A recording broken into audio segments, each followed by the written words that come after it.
What's up, guys? This is Zach here, bringing you all a first impressions video for Forced, a brand new tactical arena co-op RPG developed by Beta Dwarf Games. At first, it's easy to dismiss Forced as yet another Dota clone in a long line of Dota clones such as League of Legends, Heroes of New Earth, and Rise of the Immortals. But while Forced does borrow in part from those games, it's very much its own unique experience. You're provided two basic gameplay modes that can be played online or single player.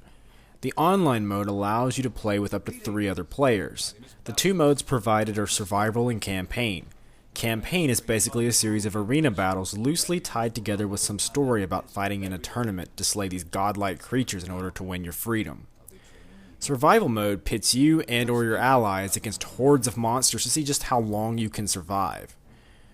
There are essentially 4 of what I will call play styles to choose from. You can be an archer type character, a character that dual wields daggers, a character that can carry a heavy axe, and a character that can carry a shield, and they all play quite differently from one another. Players who pick one role aren't necessarily stuck with that role forever, as switching between different roles to fit the need of the group is a pretty big part of the game. Switching roles is as easy as walking up to a node before a match and changing your class. Of course, you will still have to reselect all your abilities when you change into a new role, but it does breed a unique sense of customization and flexibility. The ability to select between multiple skills within each role speaks for a possibility for lots of future build combinations as more and more people get into the game. The arena battles themselves are the game's most unique aspect. You will fulfill a series of quest objectives such as destroy 3 statues or slay 5 mobs. The arenas themselves are laid out in a maze-like fashion, almost forcing you to navigate around walls and narrow corners to complete your quest objectives. Within each arena battle, you are followed around by your spirit mentor, Balthus. Balthus is a giant white ball of light, similar to Navi in the Legend of Zelda series, although much less annoying, that you can order around the map using the space bar, and that can act as a healing force or even a bomb. Just be careful, as you can easily be hit by said bomb. While completing quest objectives, you're assaulted by a steady stream of mobs and can attack one of 2 ways. Characters can select an active skill and a passive skill. Players attack by left-clicking the mouse for minimal damage, building combo points, and then clicking the right mouse button to unleash a huge attack for lots of damage. The game won't win any brownie points with the combat alone, but the Spirit Mentor and the unique quest objectives put a nice spin on a traditional arena battle game. Sound-wise, the music is fairly forgettable, but the game does have some great voice acting considering the sort of game it is.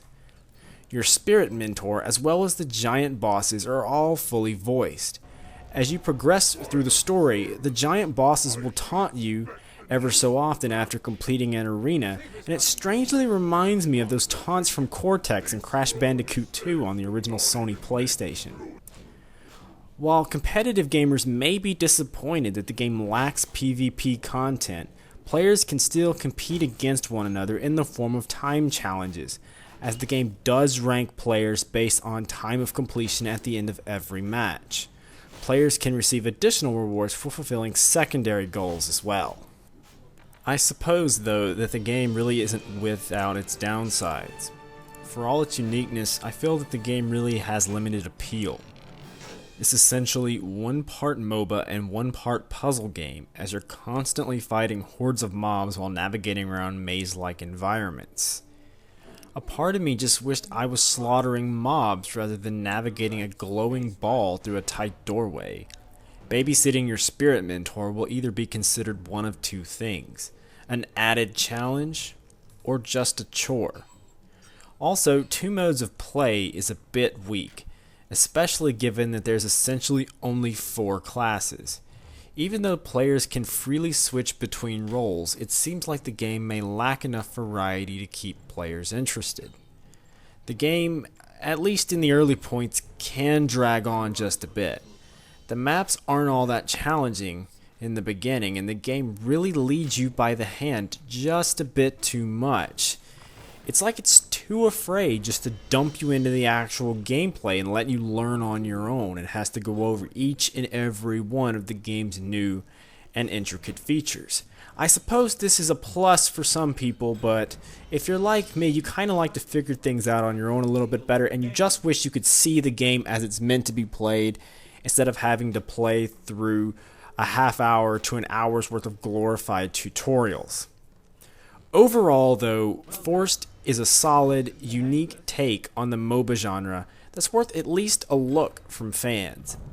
If you guys want to check it out, head on over to the game's official website or check out the game on Steam.